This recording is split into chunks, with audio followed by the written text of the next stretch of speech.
இது சகுனியோட பிளான். அதனால நம்ம நரியாக இருக்க வேண்டும். அப்ப நரியா இருந்தா என்னடா பண்றதுன்னு கேட்டான் துரியோதனை. பாருங்க, இப்படி ஒரு மாமா இருந்தா குடும்பம் என்ன ஆகும்னு நினைச்சு பாருங்க. துரியோதனை கேட்டான், சரி மாமா சொல்லி கொடு. அப்பதான் சகுனி சொல்றான், அதை பாடுறா, பாண்டவர்கள் ரொம்ப வலிமையா இருக்கா, ராஜசூய யாகம்லாம் பண்ணியிருக்கா. அவன் அடிக்க ஒரே வழி, அவனை கூப்பிட்டு சூதாடு, சூதாடவான் தர்மபுத்திரனை கூப்பிடு. சகுனி சொல்றான், யாருக்கு எது தெரியாதோ அதுதான் அவளுக்கு ரொம்ப பிடிக்குமா. தர்மனுக்கு சூதாடவே தெரியாது, அதனால சூதாட்டம்னா ரொம்ப பிடிக்கும், கூப்பிட்டா வந்துருவான். யாருக்கு எது தெரியாதோ அதைத்தான் அவ விரும்புவா. அதனால தர்மபுத்திரனை சூதாட கூப்பிடு. சூதாட்டம்ங்கிற பேர்ல சூதாடி சூதாடி அவன்கிட்ட என்னென்ன சொத்தெல்லாம் நீ பெற விரும்புகிறாயோ மொத்தமாக பெறலாம்னு சொல்றான். அதன்படிதான் துரியோதனன் தர்மபுத்திரனை சூதாட கூப்பிடுறான். தர்மனும் ஒத்துனுட்டான். உடனே நாம லாஜிக்கலா என்ன சொல்லுவோம், இந்த இடத்துல நீங்கள்லாம் ஒரு கேள்வி கேட்கணுமே, தர்மன் ஏன் சூதாட ஒத்துண்டான்? இது பொதுவா உபன்யாசம் பண்ணி இறங்கினதும் திடீர்னு ஒருத்தர் ஓடி வருவார், சுவாமி சுவாமி ஒரே ஒரு நிமிஷம் நில்லுங்க, சொல்லுங்க சார், இந்த தர்மபுத்திரன் ஏன் சார் சூதாட ஒத்துண்டார்? நம்ம பேசி முடிச்சு கீழே இறங்கினதுக்கு அப்புறம் இந்த கேள்வி கேட்பா. நான் அவ்வளவு நேரத்துக்கு லேட் பண்ணல, இப்பவே பதில் சொல்லிடுறேன். தருமன் ஏன் சூதாட ஒத்துண்டான்னா இதுக்கான விஷயம் பெரியோர்கள் ஒண்ணு காட்டியிருக்கா. இந்த ராஜசூய யாகம் தர்மபுத்திரர் பண்ணி பூர்த்தி பண்ணார். அது பண்ணி பூர்த்தி பண்ணதுல இருந்தே நிறைய அபசகுணங்களா தெரிஞ்சுன்றதுதான், துர்நிமித்தங்களா தெரிஞ்சுதான். அதனால தர்மபுத்திரர் வேதவியாசர்கிட்ட போய் கேட்டார், ஏதோ அபசகுண சின்னங்களா தெரியறதே, ஏதாவது ஆபத்து வரப்போறதான்னார். அப்போ வியாசர் சொன்னாராம், கூடிய சீக்கிரம் ஒரு பெரிய சண்டை வரப்போறது, அந்த சண்டையில பல மன்னர்கள் சாக போறா, தர்மபுத்திரா அந்த சண்டைக்கே நீதாண்டா காரணமா இருப்பேன்ட்டார். தர்மன் பார்த்தார், நான் சாது, ஒரு பாவமும் அறியாதவன், பல பேர் சாக போற சண்டைக்கு நான் காரணமா இருக்க போறேனா? ஐயோ அப்படி இருக்கக்கூடாதே. வியாசர் சொன்னார், நான் என்னப்பா பண்றது, அதுதான் விதி, ஒரு பெரிய சண்டை, நீ தான் காரணமா இருப்ப, உன்னால சண்டை வந்து பல பேர் சாவா. தர்மபுத்திரர் யோசிச்சார், அந்த சண்டையை எப்படியாவது தடுத்து நிறுத்தணும், சண்டையை தடுக்க என்ன வழின்னு யோசிச்சாராம். யாராவது ஏதாவது சொல்லி நான் மாட்டேன் நோன்னு சொன்னாதானே சண்டை வரும். யார் எது கேட்டாலும் நான் எஸ்ன்னு சொல்லிடுறேன், சரின்னு சொல்லிடுறேன், சண்டையே வராது. வீட்லயே நினைச்சு பாருங்களேன், மனைவி எது சொன்னாலும் எஸ்ன்னு சொல்லிட்டா சண்டை வராது. எங்கேயாவது நாம நோ சொன்னாதானே அவ சண்டை போடுறா. ஆபீஸ்லயும் அப்படிதான், மேனேஜர் எது சொன்னாலும் yes sir yes sir yes சார்னு சொன்னா திட்டவே மாட்டார், எங்கேயாவது நோ சார்னு சொன்னாதான் திட்டுவார். தர்மபுத்திரர் பார்த்தார், சண்டையே வரக்கூடாதுன்னா யார் எது சொன்னாலும் சரின்னு சொல்லிடுவேன்ட்டார். இப்ப துரியோதன சூதாடவான்னா சரின்னு போயிட்டார். அங்க போனா துரியோதனை என்ன பண்ணா, நான் சூதாட மாட்டேன், எனக்காக சகுனி சூதாடுவான். இப்ப என்ன சொல்லிருக்கலாம், இல்ல உனக்காக ஏன்பா சகுனி சூதாடணும், நீயே ஆடுன்னு சொல்லிருக்கலாம் இல்லையா? இது நீங்க சொல்றதெல்லாம் அடுத்த ஸ்டெப்பு. முதல் ஸ்டெப் பாரு, நீ தானே சூதாட கூப்பிட்ட, நீ ஆட வேண்டியதானே, உனக்கு பதில ஏன் சகுனி ஆடுறான்னு கேட்டிருக்கணும் இல்லையா? அவர் பார்த்தார், இதை கேட்க போய் ஏதாவது சண்டை, பரவாயில்லப்பா சகுனி ஆடுவானா ஆடிக்கோ, நான் உட்காந்து ஆடுறேன்ட்டார். இதுல இவருக்கு சூதாட்டமே ஆட தெரியாது. சகுனியும் அவன் என்ன எண்ணிக்கை சொல்றானோ அப்படி அந்த சூது கைகள்லாம் விழருது. இது பாருங்க, பட்டத்திரி பாடின நாராயணியத்துல 86வது தசகம், அந்த தசகம் முழுக்கவே கிருஷ்ணன் எப்படியெல்லாம் பாண்டவர்களுக்கு அனுகிரகம் பண்ணான்னு ஒரு லிஸ்டே கொடுத்திருக்கார் பட்டத்திரி. உபன்யாசம் முடிச்சுட்டு போனதும் நாராயணியத்துல 86வது தசகம் பாருங்க, ஒரு மகாபாரத சரித்திரம் வரும், வெறும்ன கிருஷ்ணன் எப்படியெல்லாம் அனுகிரகம் பண்ணான் அது மட்டுமே அங்க போக்கஸ். துவய்யாயாதே ஜாதே கிலகுரு சதசி தியூதகே சையதாயாக. இப்ப தர்மபுத்திரன் சூதுக்கு ஒத்துனுட்டார், சகுனி சூதாடுறான், இவர் எதிரில் உட்கார்றார். சகுனி என்ன சொல்றானோ அந்த எண்ணிக்கை தான் சூதுக்காயில விழருது. ஒன்னொன்னா வச்சு ஆட ஆரம்பிக்கிறார். தன் கழுத்தில் அணிந்திருந்த ரத்தனஹாரத்திலிருந்து ஆரம்பிக்கிறார். பொற்குடத்தை வச்சு விளையாடி தோத்தார். தன் தேரில் பூட்டிய 8 வெள்ளை குதிரைகள் இழந்தார். 1,00,000 பணியாளர்கள் இழந்தார். 1000 மத யானைகள், 1000 தேர்கள், கந்தர்வன் அர்ஜுனனுக்கு கொடுத்த கந்தர்வலோகத்து குதிரைகள், 60,000 போர் வீரர்கள், 400 பாத்திரங்கள், சிந்து நதிக்கரைக்கு கிழக்கே உள்ள பசு கூட்டங்கள், தன்னுடைய செம்மறி ஆடுகள் எல்லாத்தையும் எழுந்து கொண்டே வருகிறார். கடைசியா தன் அரண்மனை, தன்னுடைய ராஜ்யம், தன்னுடைய ராஜ்ய ஆபரணங்கள் அத்தனையும் வச்சு இழந்துட்டார். கடைசியா தம்பியின் ஆபரணங்களை வச்சு விளையாடினார், அத்தையும் இழந்தார். ஆனா சகுனி விடுறதா இல்ல, அவரை டெம்ப் பண்ணி உன் தம்பியையே பணயமா வச்சு விளையாடுன்னு சொல்லி நகுலன்ல இருந்து ஆரம்பிச்சு நகுலன், சகதேவன், பீமன், அர்ஜுனன் எல்லாரையும் பணயமா வச்சு விளையாடி தம்பிகளையும் எழுந்தார். கடைசியா அவர் மட்டும் இருந்தார். சகுனி சொன்னா, உன்னையே பணயமா வச்சு விளையாடு, நீ தோத்துட்டேன்னா நீ எங்களுக்கு அடிமை, ஜெயிச்சுட்டா இதுவரை இழந்ததெல்லாம் கொடுத்துடுறேன்னா. தன்னையே பணயமா வச்சு விளையாடினார், தன்னையும் இழந்துட்டார். இனி இவர் யாரு? கௌரவர்களுக்கு பணியாளர், வேலைக்காரன். இத்தோட விட்டுடுங்கோன்னார். சகுனி சொன்னான், இல்ல, உங்ககிட்ட இன்னும் ஒரு பொருள் மிச்சம் இருக்கு. என்னது அது? பொருள் கிடையாது, மனைவி. ஆனா அவன் பார்வை பாருங்க, இன்னும் ஒரு பொருள் மிச்சம் இருக்கு, திரௌபதியை வச்சு விளையாடும். அவருக்கு அதுக்கு இஷ்டமே இல்லை. ஆனா ஒரு புறம் சண்டை வந்துருமோன்னு பயம், இன்னொரு புறம் என்ன பிரச்சனைனா, இவன் நீ திரௌபதியை வச்சு விளையாடி ஜெயிச்சுட்டா எல்லாத்தையும் கொடுக்கறேங்கிறான். அந்த ஆசிரேஷன்ல என்ன பண்ணிட்டார்? திரௌபதியை வைத்தும் விளையாடினார், திரௌபதியை இழந்துட்டார். இதுக்குத்தான் காத்து இருந்தான் துரியோதனன். வாடா, நீங்க கஷ்டப்படுறத பார்த்து நான் சிரிக்கணும் தான் இவ்வளவு நாள் காத்திருந்தேன். திரௌபதியை வச்சு விளையாடி இழந்துட்டான், அந்த திரௌபதியை சபைக்கு அழைத்து வாருங்கள். நான் பிராத்திகாமி என்ற பணியாளன் போறான் திரௌபதியை சபைக்கு அழைத்து வர. ஆனா திரௌபதிக்கு அப்போது அந்த 3 நாள் ஒற்றை ஆடையோடு இருக்கா. நான் வரமாட்டேன்னு சொல்லி திருப்பி அனுப்பிடுறா. அடுத்து என்ன பண்ணான்? துஷாசனன் தன் தம்பியை அனுப்புறான். பிராத்திகாமிட்ட அழைத்துவான்னு சொல்லி அனுப்பினான், துஷாசனன்ட்ட இழுத்துவான்னு சொல்லி அனுப்புறான். திரௌபதியின் கூந்தலை பிடிச்சு இழுத்து அந்த அபலை பெண்மணிய நடு சபையில கொண்டு வந்து நிறுத்துகிறார்கள். மனக்கண்ல நினைச்சு பாருங்க, ஹஸ்தினாபுரத்துல சபை. திருதராஷ்டிரன், ராமானுஜர் கீதா பாஷ்யம் தொடங்கும் போது ராமானுஜர் யாரையும் திட்டமாட்டார். ராமானுஜர் எங்கேயாவது யாரையாவது திட்டுவாரா? ஆனா கீதா பாஷ்யம் தொடங்கும் போது ராமானுஜர் சொல்றார், சர்வாத்மனா அந்தகா. திருதராஷ்டிரன் இருக்கானே எல்லா வகையிலும் குருடன். வெளிக்கண்ணுதான் இல்லைன்னா உட்கண்ணாவது இருக்காது. ஒரு ராஜான சபையில உட்காந்துருக்கான், ஒரு பெண் அந்த 3 நாள்னு சொல்றா, ஒற்றை ஆடையோட இருக்கா. அவளை கொண்டு வந்து நிறுத்தி அவளுடைய ஆடைய உருவேங்கிறா. இதுதான் சபை நாகரிகமான்னு கேட்டிருக்கணுமா இல்லையா? ராஜான்னு உட்கார்றவன் கேட்கணும் இல்லையா? ராமானுஜர் சொல்றார், சர்வாத்மனா அந்தகா. அவனுக்கு பிள்ளை பாசம் துரியோதனன் மேல, அது மொத்தமா உட்கண் ஞான கண்ணையும் சேர்த்து மறைச்சுடுத்து போல இருக்கு. என்ன நடக்கிறதுன்னு தெரியாம திருதராஷ்டிரன் உட்கார்ந்து இருக்கிறான். திரௌபதியை சபைக்கு கொண்டு வரா. திரௌபதி வாதாடுறா, போராடுறா. அவ கேட்கிறா, என் கணவர் தன்னை இழந்த பின் என்னை இழந்தாரா, என்னை இழந்த பின் தன்னை இழந்தாரா? நான் இந்த ஒரு கேள்விக்கு பதில் சொல்லு போறா. அவர் தன்னை இழந்தப்புறம் என்னை இழந்தார்னா, எப்போ தர்மபுத்திரர் தன்னையே பணயமா வச்சு விளையாடி தானே இன்னொருத்தருக்கு அடிமையாயிட்டாரோ, அதுக்கப்புறம் அவருக்கு என்ன வச்சு விளையாட உரிமையே கிடையாது. எப்படி விளையாடி இருக்க முடியும்? இந்த ஆட்டமே செல்லாது எல்லாம் சொல்றா. அதுக்குள்ள துரியோதன சொன்னா, அடிமைகள் எஜமா முன்னாடி மேலாடை அணியக்கூடாது, பாண்டவர்களுடைய மேலாடைய உருவ சொல்லுமா. அதனாலதான் கோவிலுக்கு போகும்போது துண்டோ எது இருந்தாலும் இடுப்புல கட்டிக்கிறோம், மேல சட்டை போடுறது இல்ல. என்ன காரணம்னா, தலைவனுக்கு முன்னாடி தொண்டன் மேல எதுவும் அணியக்கூடாது, இடுப்புல அணிஞ்சுடணுமா. துரியோதன சொல்றான், பாண்டவர்கள்லாம் எனக்கு அடிமைகள், மேலாடைய கீழே இறக்க சொல்லுன்னா. இறக்கிட்டா. திரௌபதி மட்டும், ஏய், அவள் ஆடைய அவிழ்த்து அரண்மனைய கூட்டி பெருக்கி சுத்தம் பண்ண சொல்லுங்க. கையை இப்படி வச்சுன்னு சொன்னா, எனக்கு அந்த 3 நாள் நான் வெளியிலேயே வரக்கூடாதுன்னு இருந்தேன், பிடிச்சி இழுத்துன்னு வந்துட்டேள். ஒற்றை ஆடையோடு இருக்கேன், அந்த ஆடைய உருவி கூட்டி பெருக்கி சுத்தம் பண்ணணும்னு சொல்றேளே, நியாயமான்னு கேட்டா.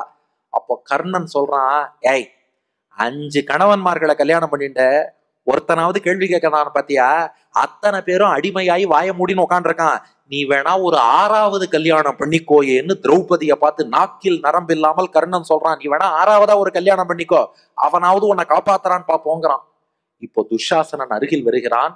பாண்டவர்கள் மேலாடைய அவளே தூக்கி கீழே போட்டுட்டா. அவளுக்கு இடுப்புல வஸ்திரம் இருக்கு, ஒற்றை ஆடையோடு இருக்கா திரௌபதி. அந்த ஆடையை உருவ வருகிறான் துஷாசனன். கையை பிடிச்சுன்னு யாராவது காப்பாற்ற மாட்டாளான்னு கேட்கறா. பீஷ்மர் இருக்கார், துரோணர் இருக்கார். 2 பேரும் அப்பதான் பட்டிமன்றம் நடத்துறாளாம். ஆமா, தர்மன் தன்னை இழந்தப்புறம் இவளை இழந்தானா, இவளை இழந்தப்புறம் தன்னை இழந்தானா? தன்னை இழந்தப்புறம் இவளை இழந்தான்னா செல்லுமா? இந்த நேரத்துல விசாரம் பண்ணலாமான்னு நீங்க சொல்லுங்க. ஒருத்தன் இன்னொருத்தனை போட்டு அடிச்சுட்டு இருக்கான்னா, முதல்ல அடிக்கிறத தடுத்து நிறுத்தணும், அதுக்கப்புறம் தான் தப்பு யார் மேலன்னு கேள்வி கேட்கணும். இங்க ஒருத்தன் இன்னொருத்தனை போட்டு அடிச்சுட்டு இருக்கும் போதே, இருப்பா என்ன கேஸ்ன்னு தெரிஞ்சுட்டு அதுக்கப்புறம் வந்து தடுக்கிறேன்னா அடி வாங்குறவன் அதுக்குள்ள என்ன ஆவான்? அது போல ஒரு பெண்ணோட மானத்துக்கு ஆபத்துன்னா முதல்ல நிறுத்துன்னு சொல்லணும். ஏன்னா இந்த நடுநிலைங்கிறதே என்னன்னு நிறைய பேருக்கு புரியறது இல்ல. ஒருத்தன் இன்னொருத்தனை அடிக்கிறான்னா, யார் அடி வாங்குறானோ அவன் பக்கம் நிற்பதுதான் நடுநிலை. அதுக்கப்புறம் நீ விசாரி என்ன பிரச்சனைன்னு கேட்டுக்கோ. அப்படி இல்லாம இவர் அடிக்கிறார், அவர் அடி வாங்குகிறார், நான் 2 பக்கமும் இல்ல நடுநிலைன்னா அது என்ன நடுநிலை? அப்படித்தான் நிற்கிறார்கள் பீஷ்மரும் துரோணரும். விதுரர் ஒருத்தர் மட்டும் சொன்னார், இல்லை இது தப்பு, இந்த தப்பு பண்ணாதீங்கன்னார். ஆனா அதை யாரும் கேட்பதாக இல்லை. இப்போ திரௌபதியின் ஆடையை பிடிச்சு உருவ போறான் துஷாசனன். 2 கையும் இப்படி வச்சுட்டு இருக்கா, மானத்துக்கே கேடு. ஆனா பஞ்ச பாண்டவர்கள் எதிரில் நிற்கிறார்கள், 5 பேரும் கை கட்டின்னு இருக்கா. ஏன்? அடிமையாயாச்சே, கௌரவர்களுக்கு அடிமையாயாச்சு நிக்கிறா. அப்பதான் இந்த வாச்சகம் திரௌபதியின் மனத்தில் தோன்றியது. என்ன வாச்சகம்? கண்ணனை நம்பினோர் கைவிடப்படார். இத திரௌபதிக்கு சொன்னவர் யாருன்னா வசிஷ்டர். வசிஷ்ட ரிஷி வந்த போது அவரை அடிபணிந்தாள் திரௌபதி. வசிஷ்டர் சொன்னாராம்மா, உனக்கு எந்த ஆபத்து வந்தாலும், இது அவளுக்கு மட்டும் இல்ல, நம்ம எல்லாருக்கும் எந்த ஒரு ஆபத்து வந்தாலும், வாழ்க்கையில எவ்வளவு பெரிய ஆபத்தா இருந்தாலும் வேற யாரும் காப்பாத்த மாட்டான்னு நினைக்கிறியா? வேறு துணையே இல்லைன்னு நினைக்கிறியா? அப்போ கிருஷ்ணனை நினைச்சுக்கோ, கிருஷ்ணன் காப்பாத்துவான். வேறு புகழ் இல்லாத அத்தனை பேருக்கும் ஒரே புகழ் கிருஷ்ணன். கண்ணனை நம்பினோர் கைவிடப்படார் என்று வசிஷ்டர் சொன்ன வார்த்தை அப்படியே மனத்தில் தெரிகிறது. மானத்தை மறைச்சுக்கிறா. கிருஷ்ணனை கூப்பிடுவோம். சங்க சக்கர கதாபாணி துவாரகா நிலையாச்சுதா கோவிந்தா புண்டரீகாட்சா ரக்ஷமாம் சரணாகதாம். முதல்ல 2 கைகளாலும் மானத்தை மறைத்து கொண்டு கூப்பிடுறாளாம். இந்த மகாபாரத ஸ்லோகத்துக்கு பெரியவாச்சான் பிள்ளை என்ற மகான் விளக்க உரை கொடுக்கிறார்.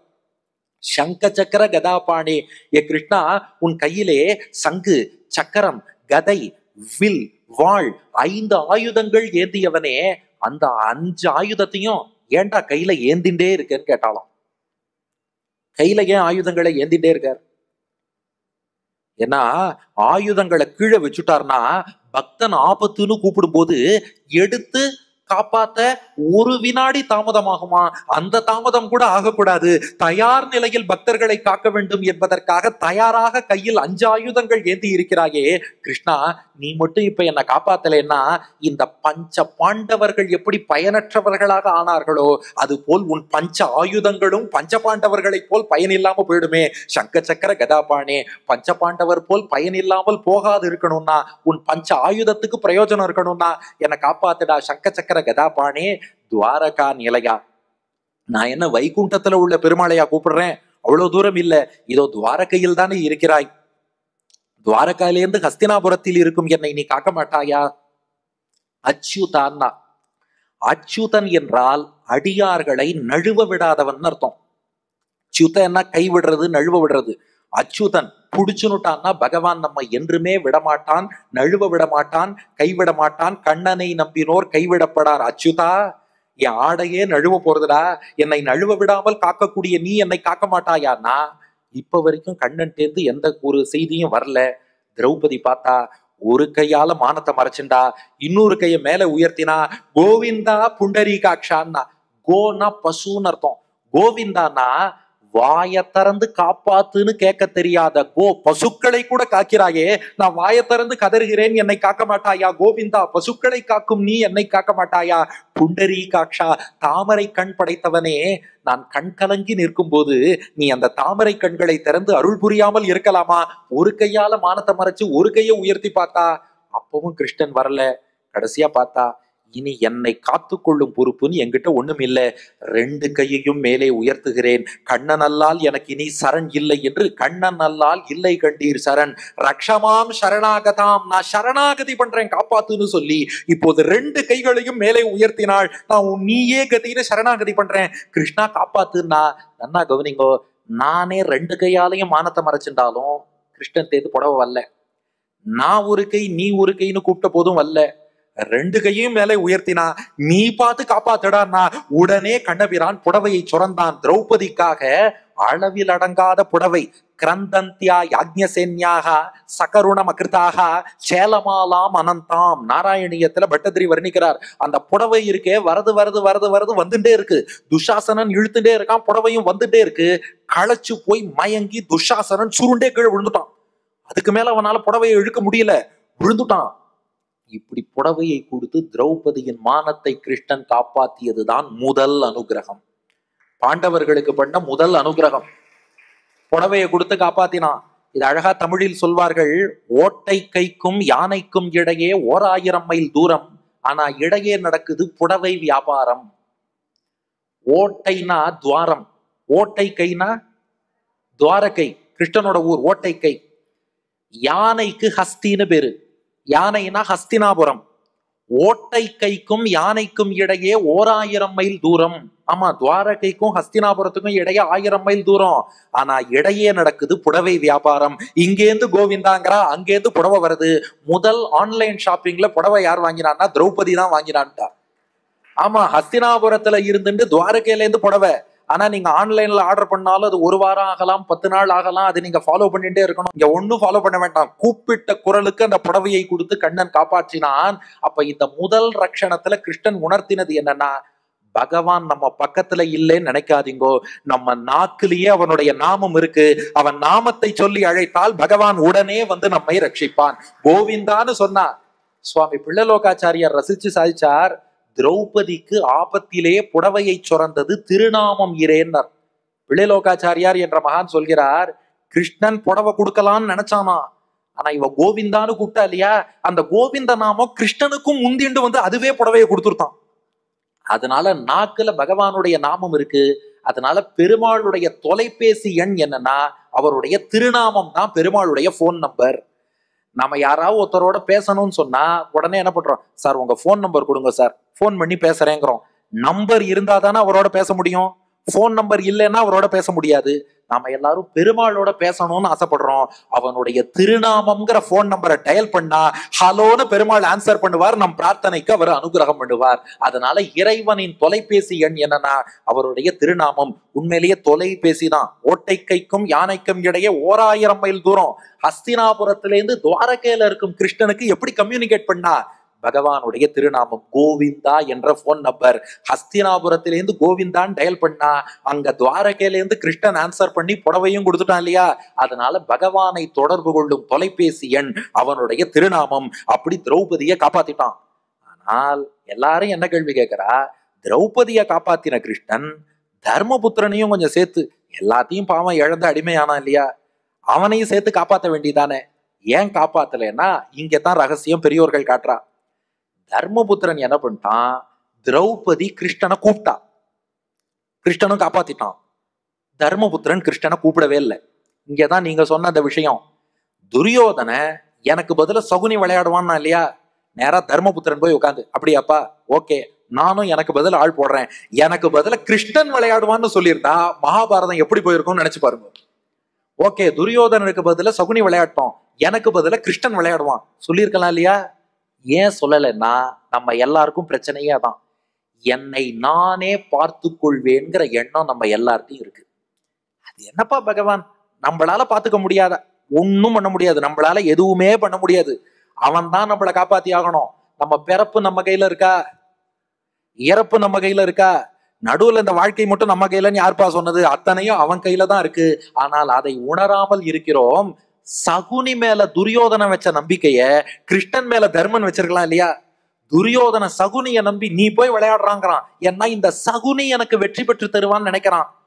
அதே போல தர்மபுத்திரன் கண்ணன் எனக்கு வெற்றி பெற்று தருவான்னு திரௌபதி 2 கையாலையும் மானத்தை மறைச்சப்போ கிருஷ்ணன் வரல, ஒரு கையை மறைச்சு ஒரு கையை நீட்டினப்பையும் வரல, 2 கையும் உயர்த்தினதும் தானே ஓடி வந்தான் இல்லையா. அது போல தர்மபுத்திரனும் என் கையில ஒண்ணுமே இல்லைன்னு அந்த நம்பிக்கையோடு எனக்காக கிருஷ்ணன் எல்லாம் பண்ணுவான்னு சொல்லியிருந்தா இப்பவே பகவான் வந்திருப்பான். என்ன பண்றது, பெண்களுக்கு தான் எப்போதுமே பக்தி அதிகமா இருக்கும், ஆண்களுக்கு கொஞ்சம் லேட்டா தான் புரியும். அதனால தர்மன் இதை சொல்லவில்லை. அதனால இது கிருஷ்ணன் தர்மனை காப்பாத்தினானா இல்லையா அந்த விசாரம் இங்க தேவையில்லை. நாம புரிஞ்சுக்க வேண்டியது என்னன்னா, எல்லாரும் ஒண்ணு தப்பாவே நினைச்சுட்டு இருக்கோம். என்னை காப்பாற்ற வேண்டிய பொறுப்பு என்னோடது. அது கிடையவே கிடையாது. நம்மை காப்பாற்றும் பொறுப்பு பகவானுடையது.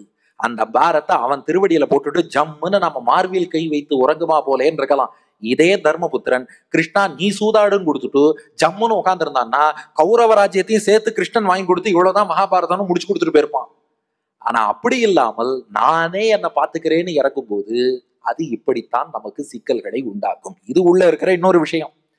ஆக மேற்கொண்டு சூதாடி தோற்று இவர்கள் 13 வருட தண்டனை பெறுகிறார்கள். பாண்டவர்கள் 12 வருஷம் வனவாசம் இருக்கணும், 1 வருஷம் மறைந்திருத்தல் அஜ்ஞாதவாசம், 13 வருஷ தண்டனை. அதுக்காக காட்டுக்கு புறப்பட்டும் சென்று விடுகிறார்கள். இப்ப காட்டுக்கு போனா நிறைய முனிவர்கள் தர்மபுத்திரனோட காட்டுக்கே வந்துடுறா, அங்க உன்னோடையே குடியிருக்கோம்னா. அப்போ தர்மன் சொல்றார், நானே காட்டுல ஏதோ கிழங்கு காய் கனி என்ன கிடைக்கிறதோ சாப்பிட போறேன், இத்தனை முனிவர்கள் என்னோடு வந்தால் உங்களுக்கெல்லாம் நான் எப்படி விருந்தளிப்பது? நம்ம வீடு தேடி ஒருத்தர் வந்தா விருந்தோம்பல்னு சாப்பாடு போடணும் இல்லையா. இப்ப முனிவர்கள் இத்தனை பேர் வந்தா நான் என்ன பண்ணுவது, எப்படி உணவளிப்பதுன்னு கேட்டார். முனிவர்கள் சொன்னார்கள், பாரு தர்மபுத்திரா, அதர்மம் இருக்கும் இடத்தில் வாழ எங்களுக்கு விருப்பம் இல்லை. இந்த துரியோதனன் ஆட்சி செய்யக்கூடிய நாட்டுல இருப்பதை விட தர்மன் வாழக்கூடிய காட்டில் இருப்பதே மேல், உன்னோடுதான் வருவோம், எங்களுக்கு உணவளிப்பதை பத்தி நீ கவலைப்படாதேன்னாங்க. ஆனாலும் தர்மன் சொன்னார், அப்படி இல்லை, உங்கள் உணவுக்கு ஏதாவது ஏற்பாடு பண்ணணுமே. அப்ப அவர்கள் சொன்னார்கள், நீ சூரியன்ட்ட பிரார்த்தனை பண்ணு, சூரியன் வழிகாட்டுவான் என்றார்கள். தர்மபுத்திரன் சூரியனை குறித்து வழிபாடு செய்தான். சூரியன் தர்மன் முன்பு தோன்றி அக்ஷய பாத்திரம்னு ஒரு பாத்திரத்தை தர்மன்ட்ட கொடுக்கிறார். அது என்ன அக்ஷய பாத்திரம்? அக்ஷயம்னா குறையாதன்னு அர்த்தம். அக்ஷய பாத்திரம்னா குறையாத பாத்திரம். அதாவது காட்டுல எத்தகைய உணவு கிடைக்கிறதோ, அது காயோ கிழங்கோ கனியோ, அதை சமைச்சுட்டு சமைத்த உணவை அக்ஷய பாத்திரத்துக்குள்ள வச்சுடணுமா.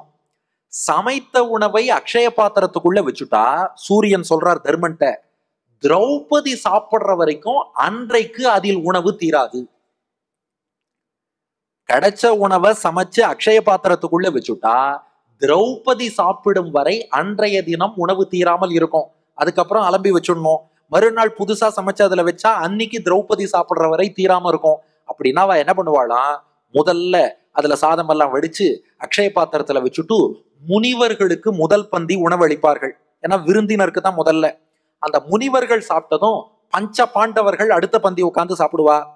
அதுக்கு அடுத்த பந்தி திரௌபதி அமர்ந்து சாப்பிடுவாள். திரௌபதி சாப்பிட்டதும் தீர்ந்து போயிடும் இல்லையா, அலம்பி வச்சுடுவா. இப்படி அக்ஷய பாத்திரத்துல உணவு வர அதை முதல் பந்தி ரிஷிகள் உட்கார்ந்து சாப்பிடுறா. ரிஷிகள் சொன்னாலாம், நாட்டுல கூட இவ்வளவு சுவையான உணவை நாங்க சாப்பிட்டதில்லை, ஆனா காட்டுல வெறும் ஏதோ காய் கிழங்க வச்சு சமைச்சு கொடுக்கறா, இவ்வளவு இனிமையா இருக்கே, ஜம்முன்னு முனிவர்கள்லாம் சாப்பிடுறா. அடுத்த பந்தி பாண்டவர்கள். பீமன் உட்கார்ந்தான், ஒரு கை பிடிச்சிடலாம், அக்ஷய பாத்திரம் வேற. சாப்பிடுறான். பீமனே களைச்சு போயிட்டானாம். ஒரு நிலையில சொன்னானா பீமன், இன்னைக்குதான் முதல் தடவையா எனக்கு பசி ஆறினதுக்கு அப்புறமும் வீட்டுல சாப்பாடு மிச்சம் இருக்குன்னா.